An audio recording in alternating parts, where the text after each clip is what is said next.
YouTube. Excuse me. Oh, right. Oh, there's a chair on here? Who's David Osborne? A Norwell employee that sits similar to the Judy Hardigan. So we're not required to sign this, right? You are not. It is put on by the chair and Good evening. requested by Sorry, Commissioner. By He's up to the executive. Rep. I know. Doing, right? Good. Everybody's well. Good. Thank you for being here. Applications?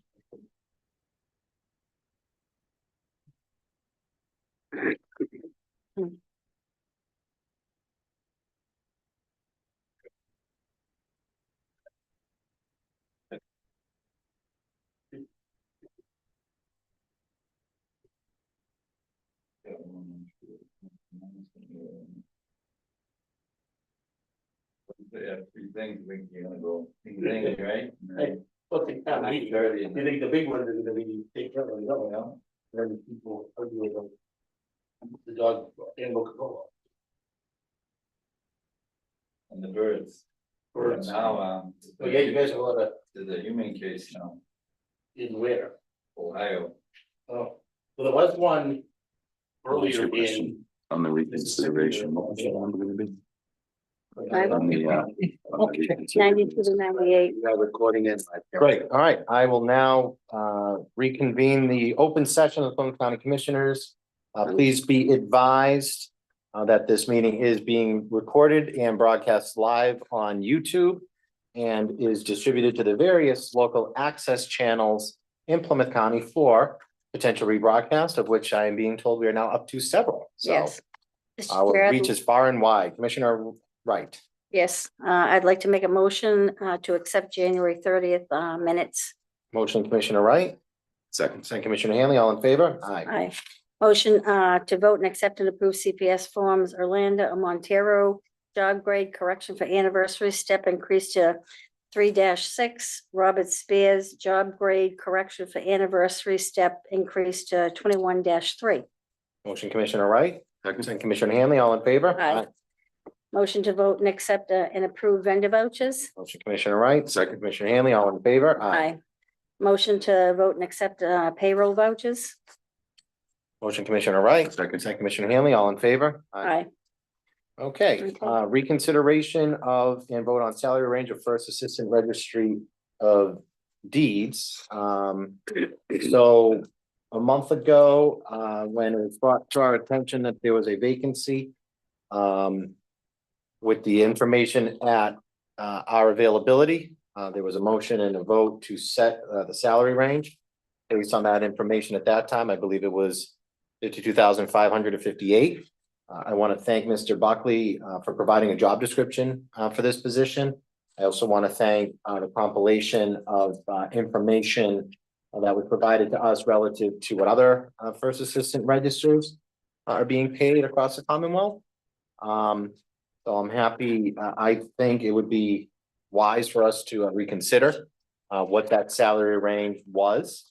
And I'm happy to entertain a motion or conversation on what that range should be.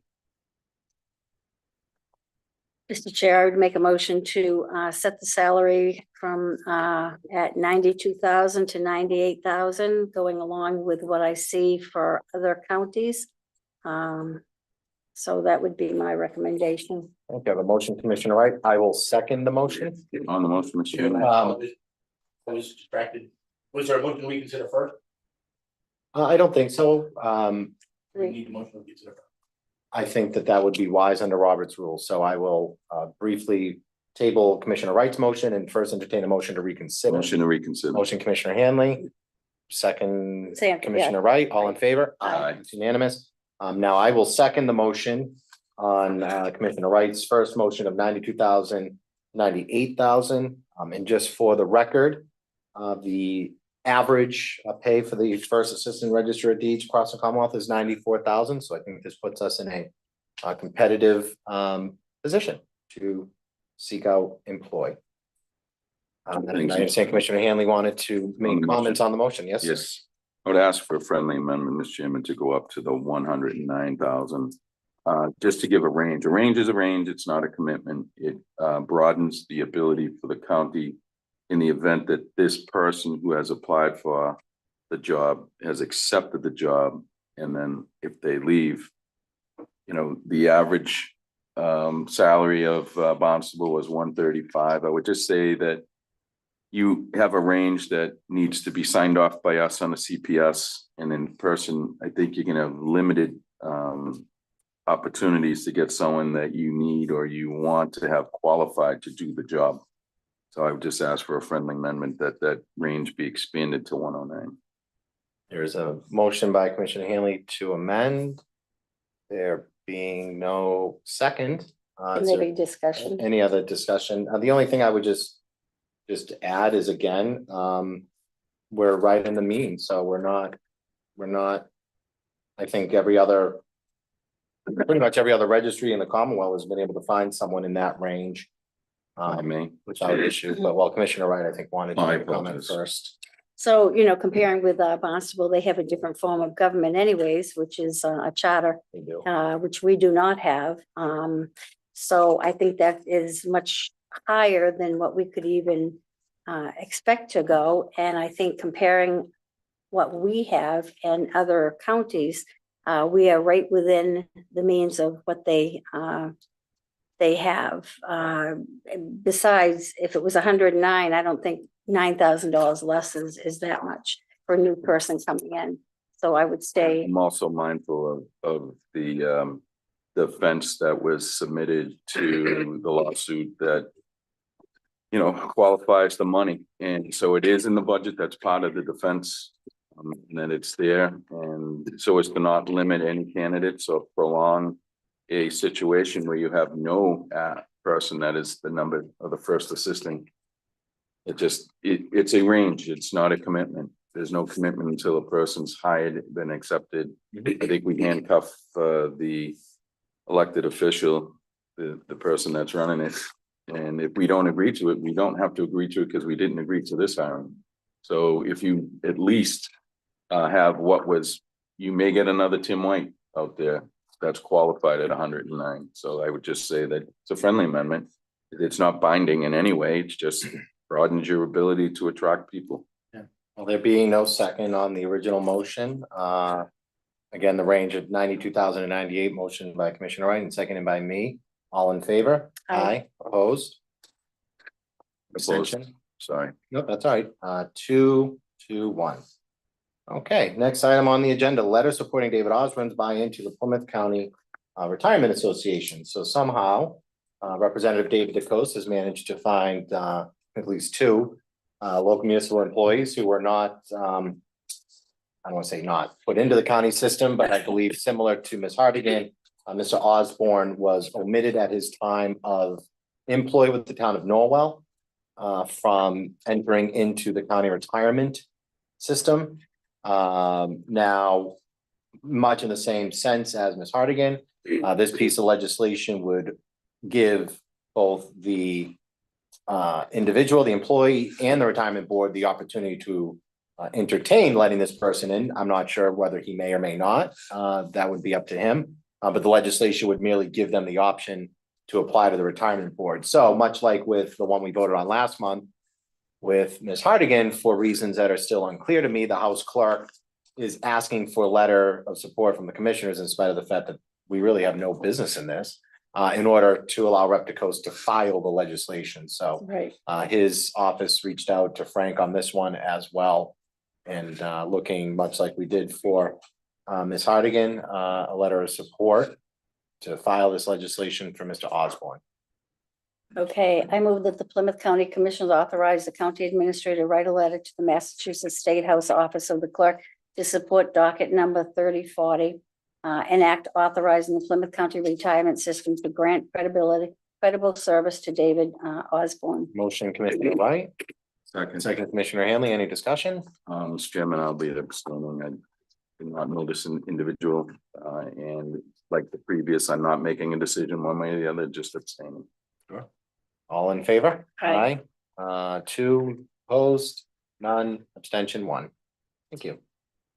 Okay, Transatlantic Climate Alliance and Donegal Conference, Commissioner Hanley. Thank you, Mr. Chairman, and thank you for allowing me to speak on this matter. Yes, now before you start, should I have had Mr. Quintal go ahead of you or? I would defer to Mr. Quintal if he's here. No, honestly, we had an extended executive session.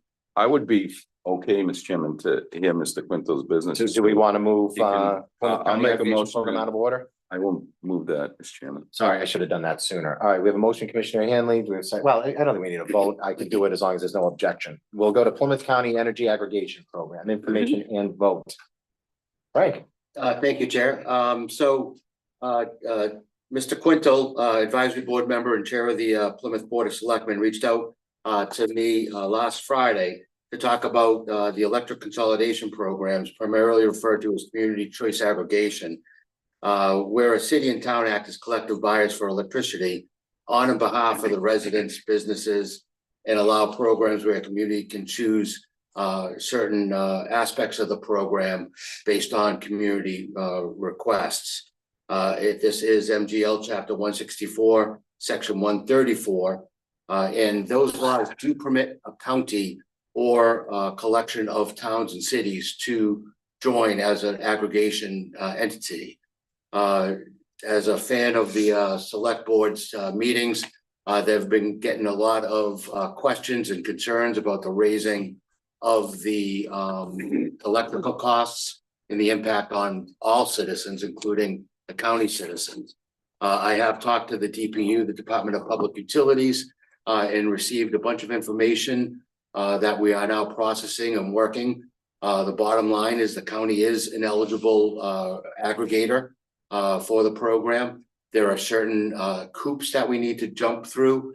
We have communicated with town manager Derek Brindisi, and I'm working with his team to get more information. I just wanted to thank Selectman Quintal on giving us a call and alerting us to the opportunity. I found out that 18 of our communities are currently in an aggregation program. 9 of them are not. 3 of the 9 cannot because they have electrical companies.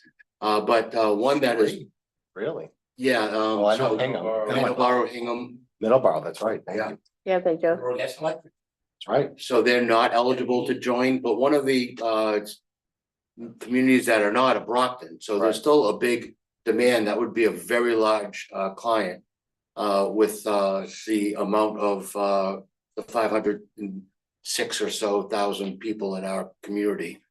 So what I was hoping to do was maybe if Selectman Quintal can give their perspective as how this may jive in. The one thing that I did learn is that no community can be a member of 2 aggregation Right. programs. So we'd have to work with identified consultants from the DPU that do this program and figure out a rolling admission. These are each town would be voted membership through the Board of Selectmen. The commissioners would have to vote to approve the program, and then we'd be able to work with the consultants to get the aggregate rate. Right now, I will tell you, the county itself is in a 3-year program. We bought it at a great time. We actually are at 12.1 cents, which is considerably lower. So we save about 27% off the current rates. And we have that program, we bought in with your approval last summer, and we extended the program as long as we could, which is a 3-year program. So the county itself, with our buildings, is sitting in an outstanding position, saving us tens of thousands of dollars.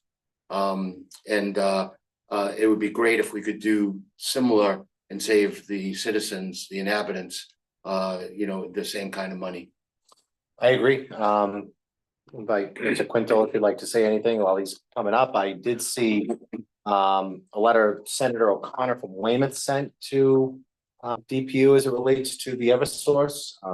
As a rate payer in Plymouth now, I appreciate the initiative of the town as well as the county. And coming from Rockland was a part of the aggregating program. And it was great when I lived there. I mean, it greatly reduced the costs in Rockland. So I think this is an excellent idea and something that the county's looking forward to. So, Mr. Quinto.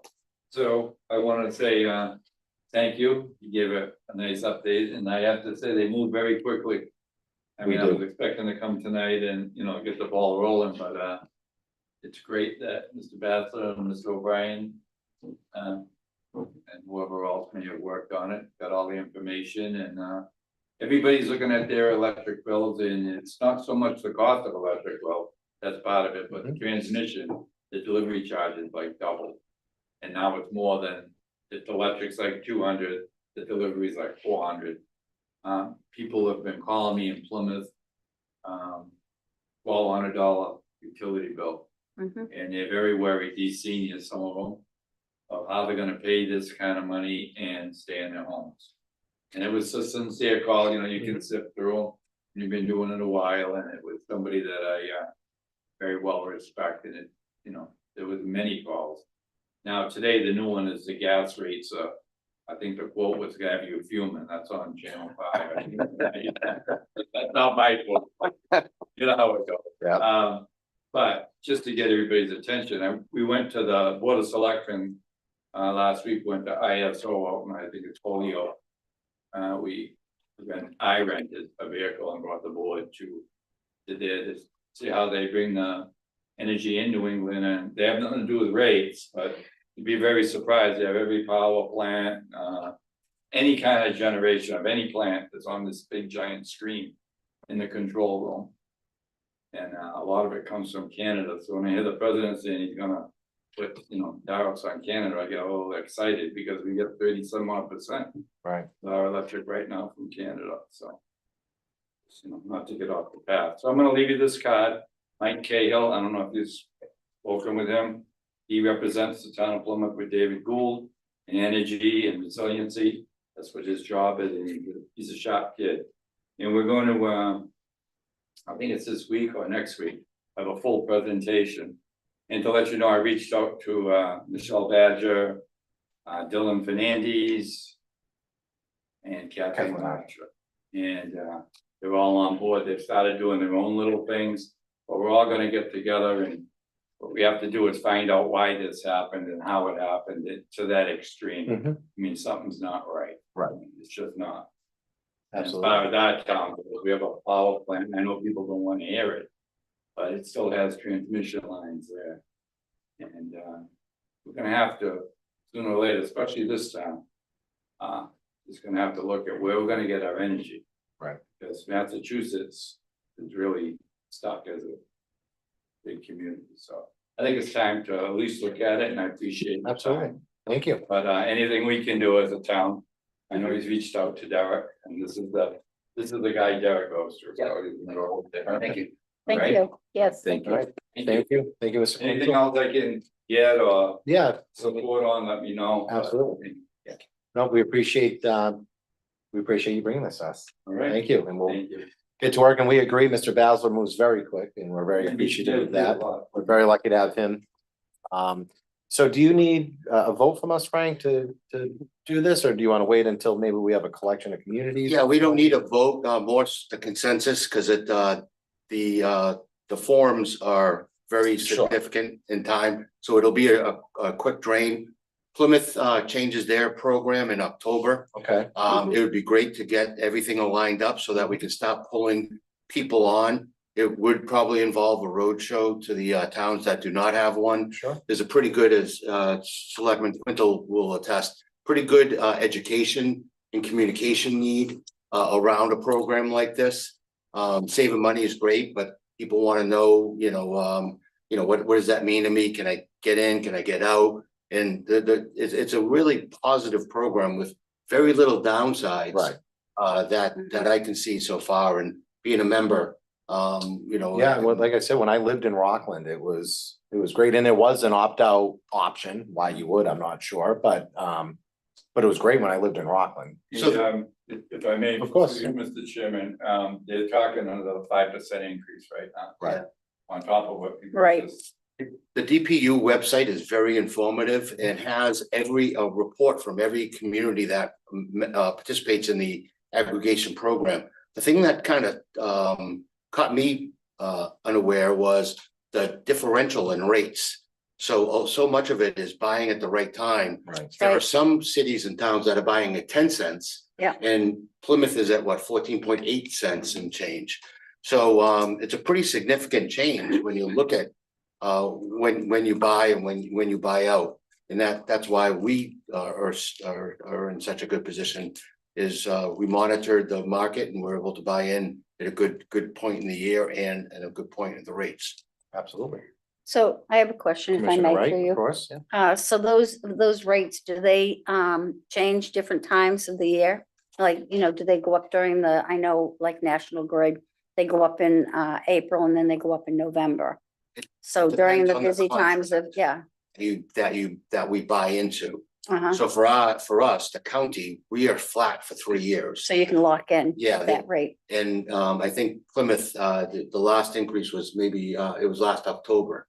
And so if you buy in for 1 year, Right, then it could change again depending on what the rates are. But right. you can buy in long, you could buy in short. It depends on. What's the maximum that you can buy in for? So 3 years, for our program, I don't know what it is for the aggregation program. For our program, it was 3 years and we 3 went out years. to the max. And it's at 14 right now. We're at 12.1. So would that change our rate? Would have to go up to the 14? Well, we're in a contract now until Okay. June of 2027, so we could not, Okay, all we right, would actually, funny enough. Yeah. Have to wait to roll into our own Right. program. right. It's just a matter of getting other towns into it. Well, yeah, we could Yeah. get any program, any town or municipality that's not in a program in right away. Yeah. And then you have to roll off the old contract before you could roll into a new program. Gotcha, And DPU is the one that actually approves the sunsetting of the old program right. and the roll-in of the new program. Good. Just for clarification, so as I recall, Frank, we have 3 aggregators out there that we have to choose from that are pre-approved by DPU as someone that can broker the deal and monitor and do the contractual arrangement. So that's why I want to make sure as part of that process, is that a procurement thing or because it's energy, it wouldn't be 30B? And then we would pick whoever is the most favorable in an RFP or by your due diligence. So the 3, you're exactly right with all that information. It's 3 DPU approved consultants. Quite a few of the communities that are in the county that already have people are with Good Choice, which is one of them. But there is some with every single one of the 3. So my first thing was going to be talk to the people that are dealing with each of the 3, get some rudimentary information. It is not procured by 30B. There's no margin on top of that. The consultants get 0.001 of the contract is a administrative and management fee. They do a lot of work in management. I'd bring it back to the commissioners. We'd actually have a recommendation. And if somebody wanted to sit in with the qualifications, I'd have all 3 in to present, based on if we have communities that already do not like one consultant, I would say there's probably good reason for that. Well, my point for raising that is, as you recall, last summer, we attempted to create our energy management program. And coincidentally, when we went to Ireland, that was the agenda was based on the eventuality that happened. There was some technological stuff, technical stuff in the RFP that were no longer available. So we did a cut and paste, and now we're waiting till we can get Frank some help. And the beauty of this is if we're banging this drum with now because the communities want it and the DPU approved aggregator is out there, this kind of segues perfectly, Mr. Chairman, into my presentation, but also if we're able to, you allowed me to go out to bid on that, and we just for a technical reason weren't allowed to do it, there's a revenue opportunity in that master plan that this component of it is just this much, but can get our communities thinking about combining with Plymouth County under this program. So it's a great way, and thank you, Selectman Quinto, for bringing that to our attention. Absolutely. Thank you. All right, so I think the general consensus is let's strike forward. Thank you. And we thank Mr. Quinto for coming. Okay, Thank you for waiting. yes, thank you. All right. Next up, Transatlantic Climate Alliance and Donegal Conference, Commissioner Hanley. Thank you, Mr. Chairman. For the public's awareness, a couple of years ago, we entered into a sister county agreement with Donegal, Ireland, and as part of that agreement, there's agreement to host a conference where the county, to a degree, doesn't have the funds at this time to support that. If you recall, the first conference was the Blue Green Economy in partnership with Plymouth 400.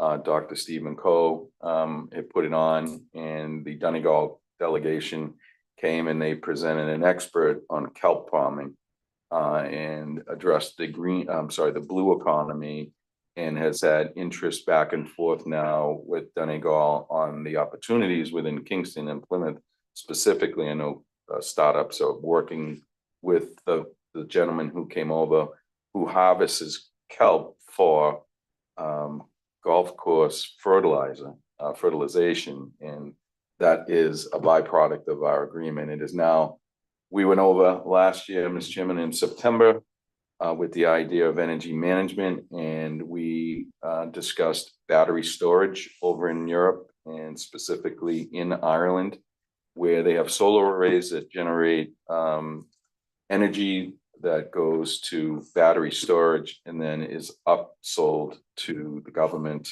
as a way to, generate lower costs there. We looked at that. We looked at desalinization plants to give on our end PFAS-free water as an opportunity, best practices, blah, blah, blah. So we participated in it. I wasn't able to bring that to fruition on the energy side because when we are able to put out to bid this RFP for a partner that helps us develop a program for our own revenue purposes, that will be a part of potentially this mission here. So we are asking the board to allow us to affiliate with the Transatlantic Climate Alliance, and there's information that I can share through Frank with you on their vision and their mission.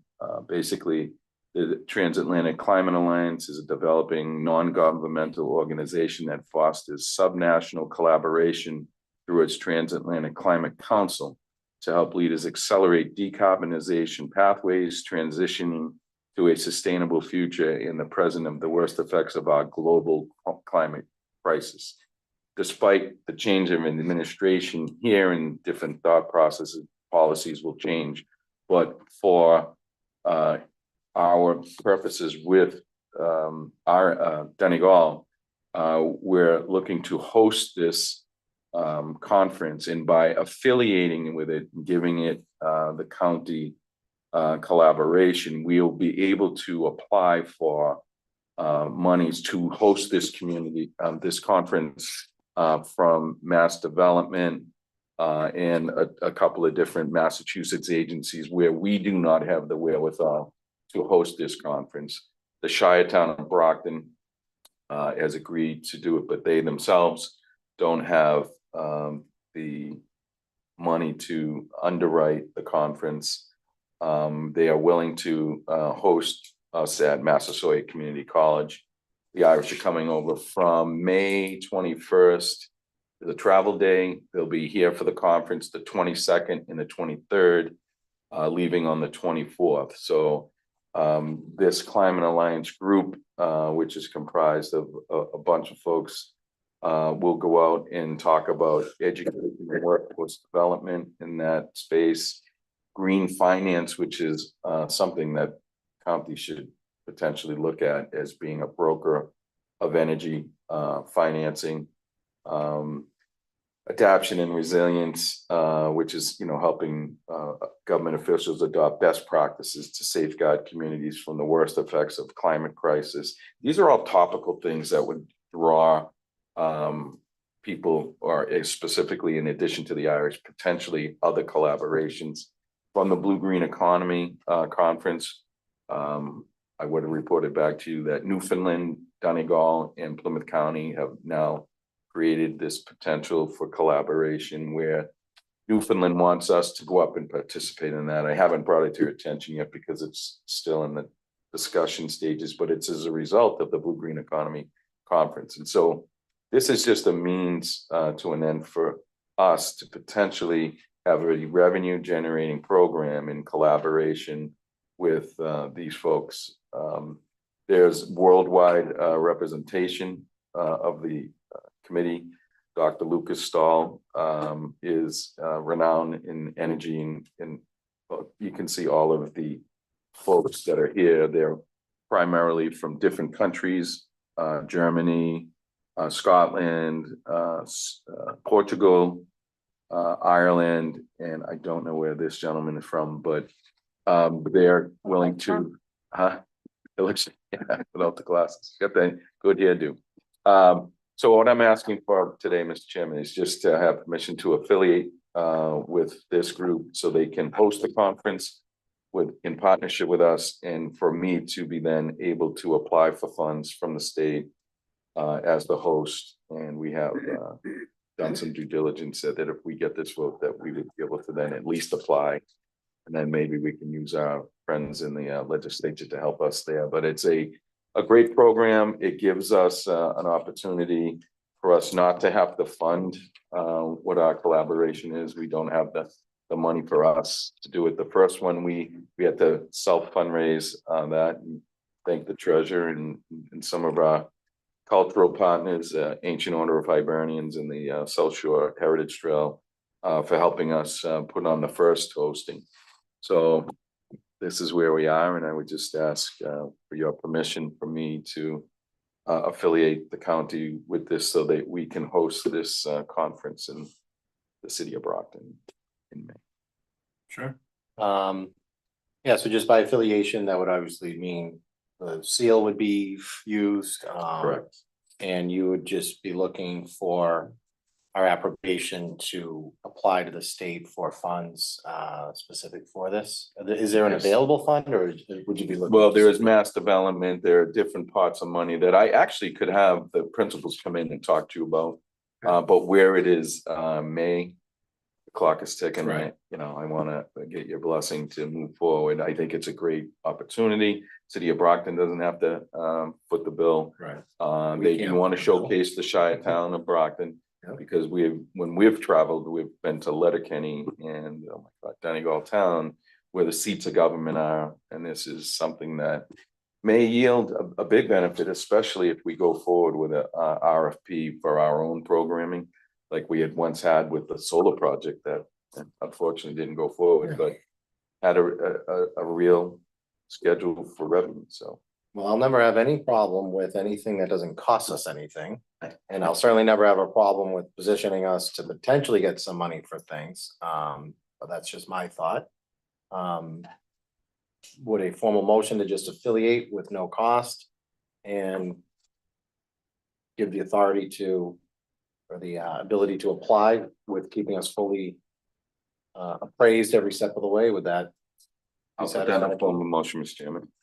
Okay, that's a motion by Commissioner I just Hamlin. have, if I may, Sure. for discussion, I just have a Sure. question about putting a sale on something that we really don't know what will bring back to us or, come up against us. So Yeah, I think I guess specific. I just don't clearly understand sales and all of marketing, it. more or less. Yeah, my understanding with the seal would be, when they have the conference, you'll see the seal on that. But As that well as the Donegal sale as well, in the, right, in the city of Brockton. right, It's sales and marketing, but also right. gives us a leg into the state. It's an affiliation with the county being the lead, with these folks being our our educators, our hosts of the conference, to provide the technology that'll bring people into Brockton. So it would just be for this conference and then if That's it. there was something to be born from it later, we Correct. bring it back for further And discussion. that's really where I'm thinking is that down the line, this could be revenue generating for us, especially in the financing space. Green financing is like, whoa, you know, and although there's a different change in the country these days, not everyone has to believe it here. If we can make money over in Europe where it's huge, huge. Did I just sound like? Huge. I told you, he looked like Trump. Yeah. There you go. Now you're using his saying huge. Yes. So, But yeah, no, I mean, I'd like to, hear more about it, but from these people and if anything goes further after that one time using our seal. yeah, I wouldn't be able to do it without permission. This just starts the field of dreams, so to speak. Okay. Well, there's a motion. Do we have a second? Second. Second, Commissioner Wright, all in favor? Thank you. Unanimous. Thank you. Okay. Vote to receive 2024 Burn Grant Award to subrecipients Brockton and Plymouth. I guess it's a good sign that another town has fallen off of this, right? So I mean, good and bad. Yeah, good and bad. But good, right? That Thank you, they're Chair. getting We safer. did get approval from the Federal Department of Justice that we were approved for $88,656 in total to administer the grant between Brockton, Plymouth, and the county. That would bring $62,461 to Brockton, $17,330 to Plymouth. And the county would receive an administrative fee of $8,865 for the work and administration and reporting of the contract. It is lower than years gone by, and that is indicative that violent crime has gone down in our area, which is great news. Middleborough and Wareham, who are recipients of the burn grant in the past, understand. Plymouth in some years that we have administered in the past have fallen off, and then they come back. So it depends on the reporting cycle, how it goes. But with your approvals, we have letters of award that were put in front of you. We'll send those out and continue on the award process. I would like to thank the treasurer for his assistance with the project and help in the program. Great. There are no questions. I'm happy to entertain a motion. Motion so moved. Second, Commissioner Wright, second, Commissioner Hanley, all in favor? Aye. Very good, and we appreciate your work, Frank. I want to do my bi-weekly check with WATD. They like to ask about this one Where'd you do that, particularly, Alpha? and I give you all the credit for bringing this in, because I think it's once again, just something that we're providing for the communities of the county, and I say it tongue in cheek, but seriously, it is nice that some towns are falling off that they're not meeting that requirement, so. Okay, next up, ARPA update and distribution votes. Treasurer, we just have the distribution votes, no update, all right. All right, so pursuant to the terms and conditions of the American Rescue Plan Act, Plymouth County Commissioners grant disbursement of funds held and administered through the Plymouth County ARPA program as follows. Clifton Larson Allen LLP for $29,444. second, Motion Commissioner Wright, second Commissioner Hanley, all in favor? Aye. It's unanimous, okay. Okay, All right, next up is Registrar's Report. Mr. Buckley has a previous engagement this evening. I did want to thank him. This was emailed to everyone and Frank has printed for our folders. I do want to thank him for sending in the FY25 income as has been collected so far through January. It's good to have the picture. We are currently, if I'm reading this correctly and the treasurer or administrator correct me, we are running just 13,000 behind what our estimate was, which is pretty healthy. So that's good to see. But without him here to ask me into questions, I just wanted to submit for the record appreciation for him providing this information. Mr. Basler. I just wanted to say,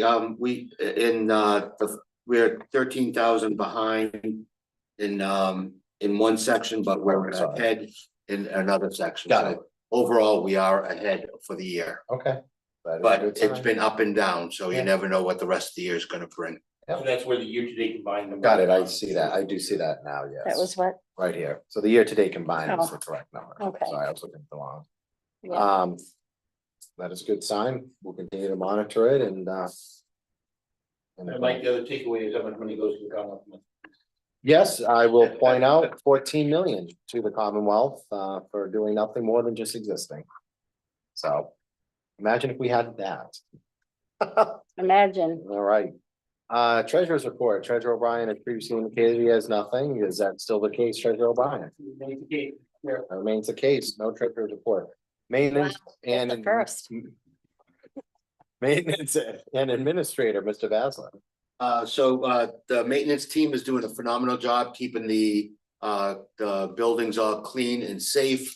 With these rains and freezes and snow and slush. They've needed to put in some overtime, but without complaint, they come in on the weekends and do some great work and make sure all our buildings are safe. So special shout out to the whole team. They even came in on Super Bowl Sunday They did. to clean everything. So we really greatly appreciate that. Many thanks. We continue on. We have 9 major projects going on in 4 of our buildings, the 3 courthouses and 32 Belmont Street. All of which have some sort of improvement in energy efficiencies, along with improving the asset of each of the buildings. So we continue, and Doug is doing a phenomenal job managing that with the team. For the administrator's report, 32 Belmont Street project timeline. We're starting with the facade that will be beginning around March 15th. We have a kickoff meeting on February 25th with the vendor, with the contractors. And it's very exciting. It'll be all brand new windows, doors, siding, and we'll really shape up that whole area. It'll then continue into a roof, complete roof installation, demolition and installation, and end with an upgrade in HVAC. So very excited over there. Plymouth County Retirement Association. So we've worked with them for over the last couple of years on a number of projects, including the remodeling of their building when they moved in.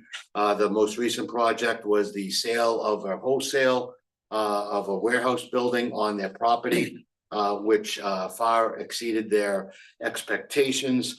And then finally, a brand new roof renovation. Altogether,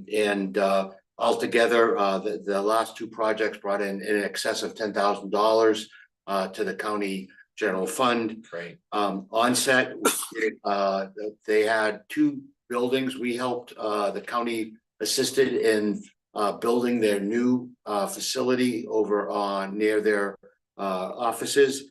We then proceeded to move in demolition, hazmat remediation, and worked on a number of their projects and brought in an additional $6,000 in fees in that last segment of the project. Vehicle bid update. We are coming up on deadlines of the contract. We now are assessing whether we want to extend 1 more year or go out to bid again. We'll be looking at and talking with our consultant about what makes the most sense from a vehicle purchasing perspective. And we'll be bringing that details up to the commissioners. Facilities condition assessment and planning. So I was really blown away by Barnstable's meeting. I've actually seen their presentations and their team in action in several of the Barnstable commissioner meetings that I've watched. And I'm meeting with them to find out how the financial ramifications and expenses are managed so that we can do a similar assessment and see what that would cost. So I just wanted to let you know that I am, there was a good takeaway from the Mass Association of the County Commissioners, and that I'll be working with Michael Dutton and his team to understand what they're doing, how they're looking at it, and their learnings from the project so that we can encapsulate that into our everyday. Great. And then finally, Plymouth cell tower update. Verizon's reached out to us and they have officially stated that June 30th, 2025 will be the last date that they will be utilizing the Plymouth Tower. That is the end of their current lease. They actually are moving down the street to an existing Plymouth, town of Plymouth Tower, and will no longer be using our tower anymore. We have AT&T on that tower right now. I've been working with AT&T to see the viability of purchasing that tower. We have one more potential year that we could keep that tower up. However, AT&T could not come to any agreement with Verizon in transferring ownership to AT&T. Don't forget, Verizon owns the demolition of that tower, which could be in excess of six figures, well into six figures. So AT&T is coming back to us. I just want to let you know, we'll work with the negotiation committee of the chair, the treasurer, and myself with AT&T to work on a temporary tower, which will bring us through the June 30th, 2026 tie-up of that land with Boston South. And then we'll then work on alternatives as to what we should do at that point. Just as a reminder, that tower is almost coming up on 35 years old, and almost 35 years. And steel and salt water in 35 years aren't a great combination. So that's one of the issues that AT&T sought. They were looking for some assurances that Verizon was not willing to give them. We did just in alignment to the cell tower land, we did get a reach out from Boston South. They're interested in doing some soil sampling. So we will be working with them on soil sampling up in the woodlot area. It is within their contract to do so with our approval. I asked for a plan and an area of where they want to do the soil sampling, and I'll bring that back to you once Boston South delivers that. Great. And that is it, Chair. Great. Thank you, Mr. Bowser. I will entertain a motion to adjourn. Mr. Chairman, real quick, I had a conversation with you about a report in the Plymouth Independent that spoke to the $116 million expansion of Beth Israel Deaconess, and I'm wondering if there were maybe through Frank or Tom with respect to the old sheriff's house. I know we were in land court trying to delineate where were the deed restrictions. It may be an opportunity for us to generate revenue to sell a piece of property that abuts $116 million expansion. So through you, Mr. Chairman, at a future meeting, if we could put that on, or if you would like to authorize the treasurer and or whoever to go in. Kevin Coughlin, I believe, is the guy's name. That's Beth Israel. So just something to put on the radar screen. Sure. And then with respect to future revenue opportunities, Opera's sunsetted. And now, I know we're doing well with our member communities on the executive group and the elected group to try to do the next best thing. I think you even mentioned the bus thing, which I think is exciting. So, and if you wouldn't mind in the future, just putting those little new business things in, not to be voted on that night. I just want to give you the update that the land court did resolve in our favor. The wood farm is out of land court now, so it's just registered land. I've always thought that the backside of this lot right over there would be available for about 100 parked cars. It wouldn't have any impact on us. We could set up a nice lease. So, maybe with the treasurer, we could, I know he's having conversations with BIDH anyway. Maybe it might be something that we can add to the conversation, both whether they have additional needs for office space or whether they're, whether they're additional needs for parking space. Absolutely. I like it. Okay. All right, I'll entertain a motion to adjourn. Motion Commissioner Second. Hanley, second Commissioner Wright, all in favor? Aye. Aye. Thank you. Now adjourned. Very good.